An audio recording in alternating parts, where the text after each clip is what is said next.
C'est encore votre frère Kenjo Mugenji, ensemble de l'UDPS. Je viens pour la troisième émission. Alors, au cours de la troisième émission, je suis tombé sur l'élément de notre excellent communicateur, le communicateur du régime. Ici, ben, évidemment, ils sont nombreux, hein, bon, mais là, c'est Sédik Moudiantou. On va écouter Sédik Moudiantou qui réagit sur le dossier du dialogue. Bon, on en parle beaucoup plus parce que nous avons observé dans les réseaux sociaux que ma Profati, les Mizoto. Alors, c'est tout à fait normal, les Manzoto. Moi, je comprends parce que nous étions dans une dynamique de changement de la Constitution. Il y avait déjà la loi organique sur le référendum qui devait être votée. Je crois le président Tshisekedi va promulguer cela. Et subitement, il y a eu le président, voilà, dialogue. Mais parce que nous sommes emportés dans cela parce que nous avons oublié les déclarations du chef, les déclarations antérieures du chef sur le dialogue, à propos du dialogue. Donc, dans l'agenda du président Félix Tshisekedi, il y avait ce dialogue. Mais ce dialogue ne devait pas sortir de la bouche du président. Ça devait sortir de la bouche des opposants.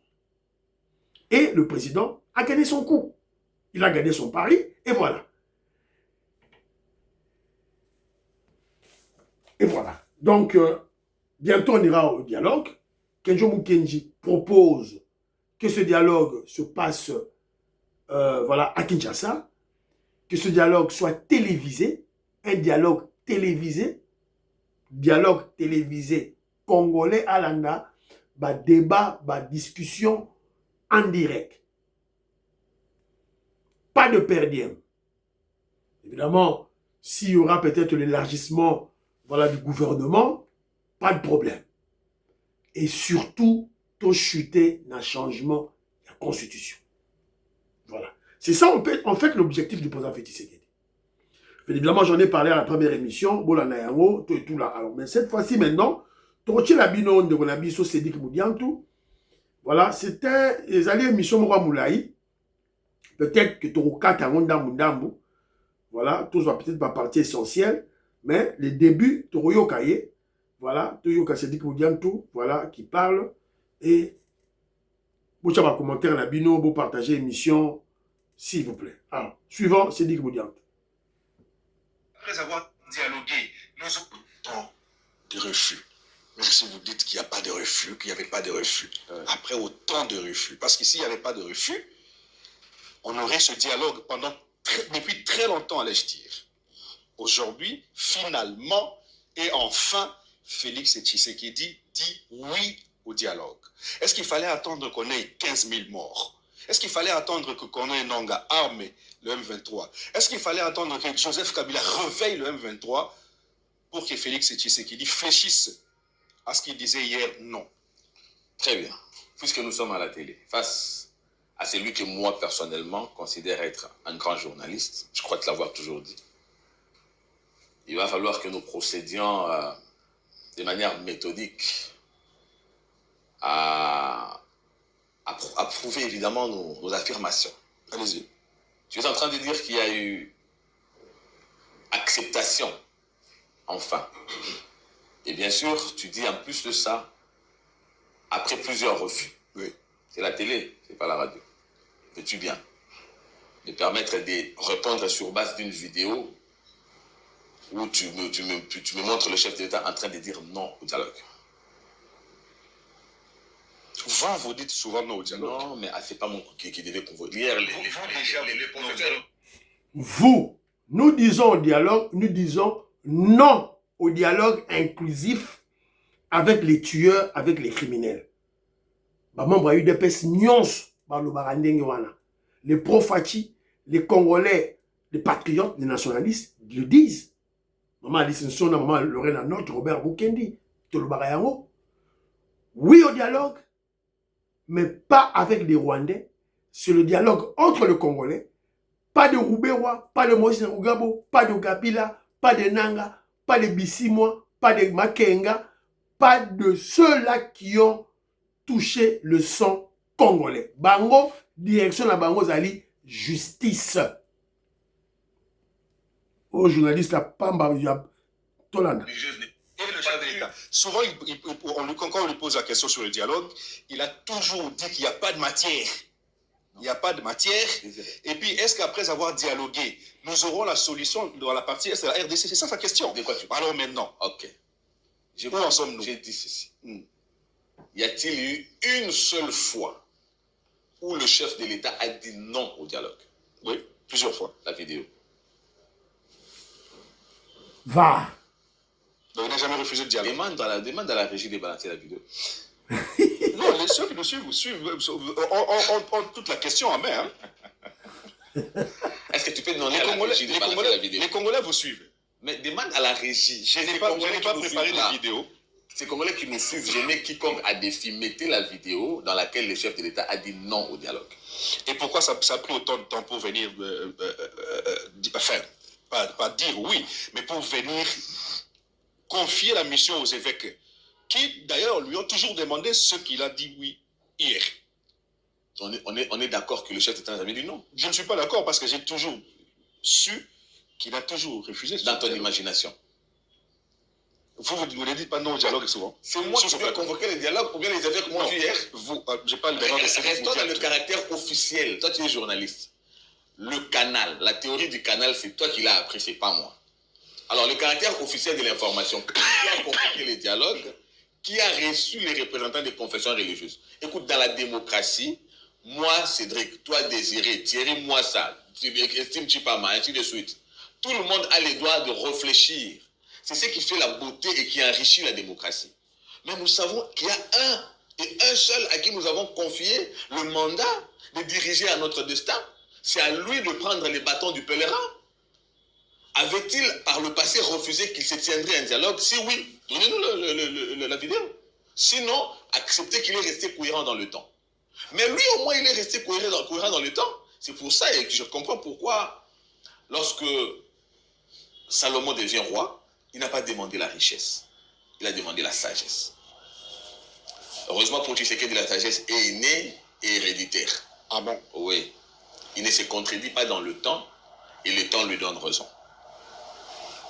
Je voudrais bien sûr, avant de commencer, rappeler les différents événements qui nous amènent jusqu'aujourd'hui. Et j'ai vu comment la population réagit. Je comprends que nous sommes dans un pays où c'est un peuple, avec tout le respect, hein, un peuple qui n'a pas, un peuple adolescent. Non, c'est un manque de respect non, j'ai dit un peuple adolescent. Qui vous soutient, qui vous tient d'ailleurs. L'écrasante majorité nous sommes un pays avec une population jeune. Tu es d'accord avec moi, non? Oui. Plus de 65% de notre population est jeune. Mais la jeunesse, là encore, il faut scruter. Il s'agit de quelle fourchette d'âge? Mais sur le plan comportemental, il y a une sorte d'écart entre l'âge qu'on considère être la jeunesse et les comportements qui traduisent l'adolescence. Je ne sais pas si tu as compris la nuance. Oui. J'ai vu Tshilombo Suki. Mais Tshilombo Suki face à qui? Nana Suki, c'est Tshilombo. Personne. Par contre, Tshilombo a gagné. De la même façon qu'il a toujours gagné depuis qu'il est au pouvoir. Ceux qui sont... En quoi il a gagné? Comment? En quoi il a gagné? Mais c'est à la marionnette qu'on demande... Attendez, je réponds à la question. Oui. C'est à la marionnette d'hier qu'on demande aujourd'hui de convoquer les dialogues. C'est au placebo. Pourquoi ceux qui avaient le pouvoir n'avaient pas convoqué? Il y a quelqu'un qui s'était proclamé président. Et l'autre était marionnette. Marionnette de qui? De Kabila. Mais Kabila aujourd'hui demande aussi le dialogue à cette marionnette. Souvenez-vous que le cardinal Ambungu avait dit à Félix Tshisekedi, je préfère que vous alliez en cohabitation et non en coalition. Parce que lui aussi, tout en étant cardinal, le Saint-Esprit ne lui avait pas dit à l'époque que le chemin pris par Félix Tshisekedi était un chemin de victoire. Il a eu peur. Il a dit non, je préfère la cohabitation. Tshisekedi a dit allons avec la coalition. L'État avait donné raison à qui? Mais le placebo, selon Martin Fayoulou, la marionnette de Kagame, la marionnette de Kabila. Mais c'est cette marionnette-là aujourd'hui qu'on dit être devenu dictateur. La marionnette de Kabila, mais Kabila, à l'extérieur, demanda aussi un dialogue à la marionnette. Le temps reste le meilleur allié de la vérité. Voilà pourquoi pour les hommes sages, ils ne cherchent pas à avoir raison aujourd'hui. Ce qui a fait d'Étienne Tshisekedi le plus grand de tout le temps, c'est plus que ce qu'il disait, personne ne croyait autant T. Mais autant T plus 1, il avait raison. lorsque les petits enfants, parce qu'un petit enfant, tu peux le mettre sur tes épaules, il ne verra jamais là où tu vois. Parce que lorsque tu lui montres le soleil, lui regarde le doigt. C'est ça la différence. Tout ce que Tshisekedi avait vu par le passé, personne ne l'avait vu. Mais la preuve encore a été faite hier. Pourquoi vous renversez la... Laissez-moi. On a l'impression qu'il faut renverser la situation. Non, laissez-moi parler. Allez-y. Je suis venu décrypter la situation. Allez-y. L'abbé Chollet, sur un plateau de télévision, sur plusieurs plateaux de télévision, même aussi des radios, il vous dit, Bazo Boma tous les deux côtés. Oui. On lui dit, c'est le Rwanda les M23 qui te dit non. Bazo Boma tous les deux côtés. Ils n'ont, si Tshisekedi a eu à dire, il y aura dialogue, mais je voudrais pour que nous allions à un dialogue homogène, qu'on condamne le Rwanda. Même la Senko, aucune fois la Senko n'a pu dire que c'est Kagame qui nous agresse. Si, attends, j'arrive là. J'ai dit aucune fois par le passé. Ils sont allés même prendre leur argent, c'est pas moi, c'est eux qui disent qu'ils ont eu le soutien de Paul Kagame. Et pourtant, j'avais dit, quand on grandissait, là, il y a un coup là. Vous comprenez? Non, il s'habille notre bêta. Premier mi-temps, il a 20 minutes. Non, c'est l'emploi du temps. Deuxième mi-temps, il a 20 minutes. Pendant que bêta, c'est ce qu'on dit en français, la main qui donne, c'est celle qui dirige. Mais la Senko vous a avoué qu'elle avait obtenu le soutien du Rwanda. Croyez-vous que c'était cette Senko hier qui pouvait indexer le Rwanda comme agresseur? Non. Et pourtant, Tshisekedi, non seulement Tshisekedi l'avait dit, mais les organes internationaux, non, les institutions internationales, les pays occidentaux ont sanctionné le Rwanda, qui, d'après Fayoulou, était, le président rwandais était celui qui dirigeait Tshisekedi. Mais les sanctions sont venues à la suite d'une diplomatie de Tshisekedi. Mais à notre grande surprise, le cardinal Fridolin Ambongo hier, au sortir, je voulais dire, de la rencontre avec le chef de l'État, il vous dit, nous sommes agressés par le Rwanda. Oui. La victoire dans le temps appartient à qui? Non, ça c'est une victoire. Mais il a craché les morceaux. Ça c'est une victoire. Attends. Donc le fait pour... Est-ce que je peux parler? Oui, allez-y. Mais est-ce que je peux parler? Non, ne renversez pas la situation. Non, j'arrive. Ce que je raconte ici, je ne crée pas, je n'invente pas. Si tu veux, tu mets la vidéo d'Ambongo. Oui, il a dit ça. Commande à la régie. Il a dit ça. Ambongo a dit, nous sommes agressés par le Rwanda. Oui. Il a craché le morceau. Maintenant, si nous allons à l'est, on va trouver les M23. Cholle, vous avez dit, ce sont les M23 qui se battent avec les FARDC sur le sol congolais. Aujourd'hui, le cardinal nous dit, c'est le Rwanda qui nous agresse.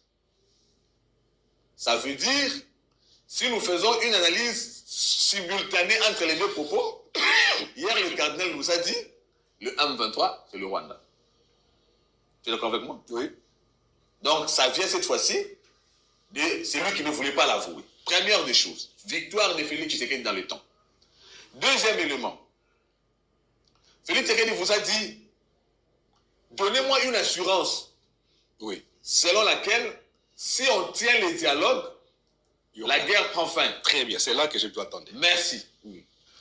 Si nous tenons le dialogue, la guerre prend fin. Et là, il a accepté le dialogue. Attendez. Il a finalement accepté le dialogue. C'est Cédric Moudi en face de toi. Oui, allez-y. Ok. Si nous tenons le dialogue, la guerre prend fin. Ils ont fait du bruit. C'est pas ce bruit-là qui a fait réfléchir puisque Thierry n'avait pas refusé avant de tenir le dialogue. Et c'est quoi? Il leur avait dit, toi tu es journaliste, donc tu dois avoir l'actualité. Il leur avait dit, d'abord il a commencé par donner 9 préalables par rapport au dialogue.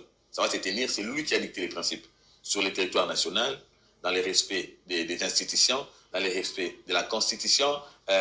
Il a donné 9 préalables, n'est-ce pas? Et c'est le placebo qui a donné ces préalables. Maintenant, il vous dit, en plus de ça, oui, est-ce que si nous tenons les dialogues, la guerre prendra fin? Et ils ont dit, oui, ça prendra fin. Oui.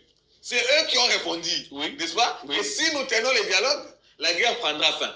Or, Tshisekedi sait que cette guerre-là, comme a dit hier Ambongo, c'est le Rwanda qui nous agresse.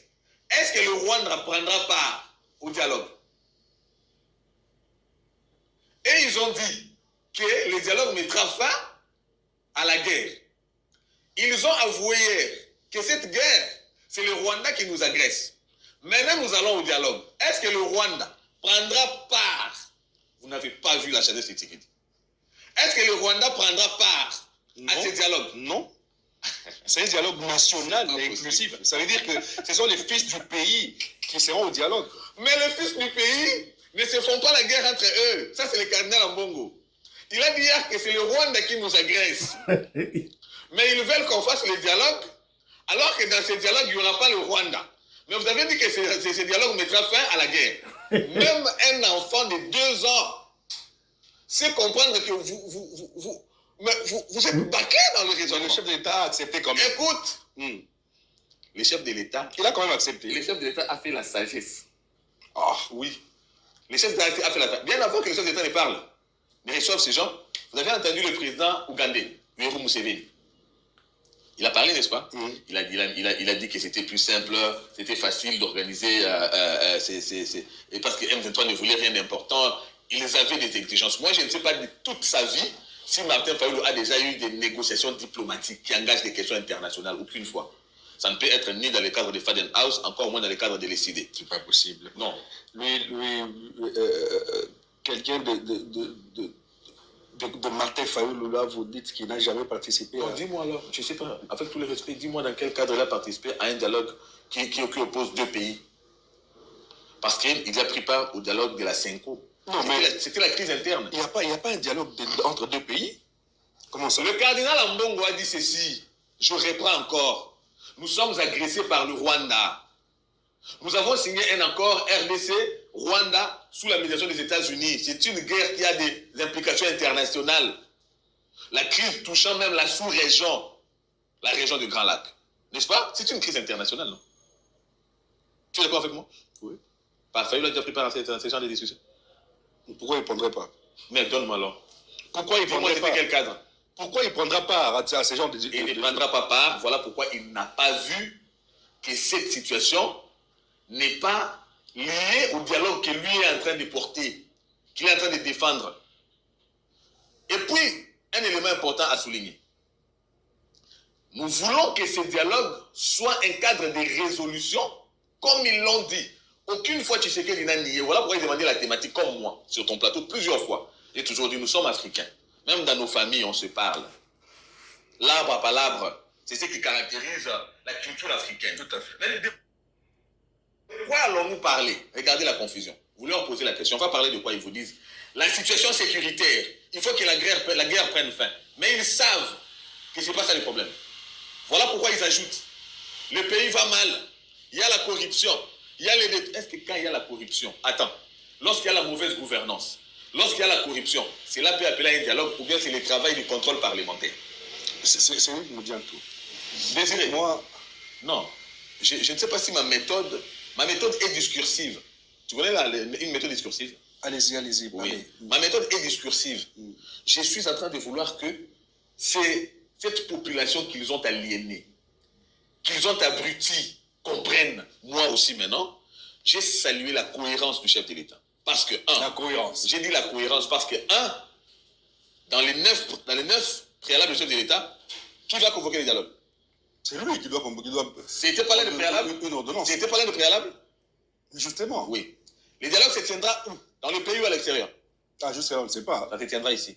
Ah, jusqu'à là, on ne sait pas. Parce que la voie officielle, le canal officiel, ce n'est pas le communiqué de le cardinal Maloula après sa sortie, mais ce qui nous intéresse, c'est le communiqué officiel du porte-parole du gouvernement, qui relaye cette fois-ci la communication de la présidence.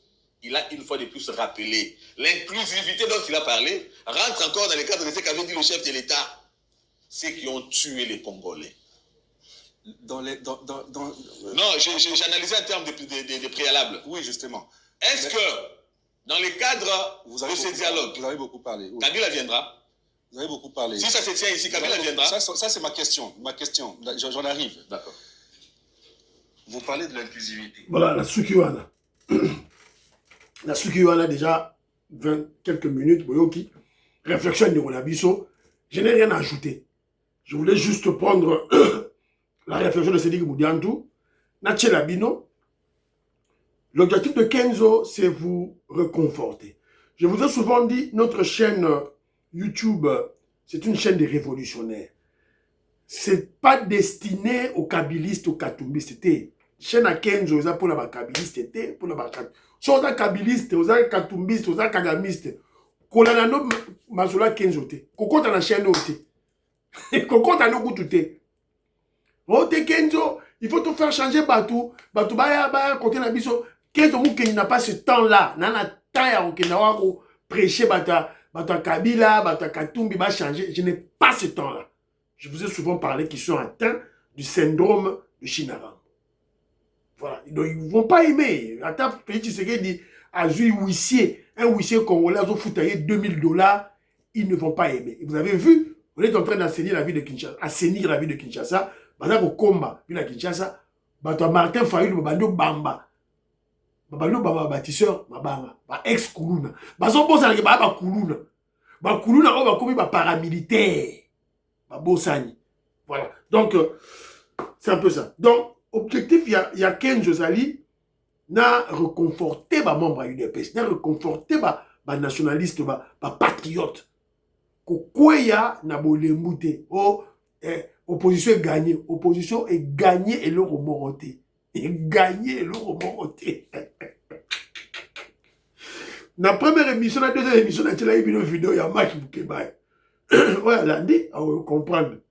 Voilà, donc, c'est un peu ça.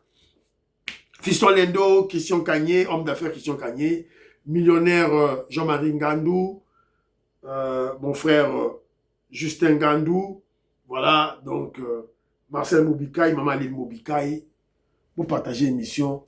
Bye bye, à la prochaine.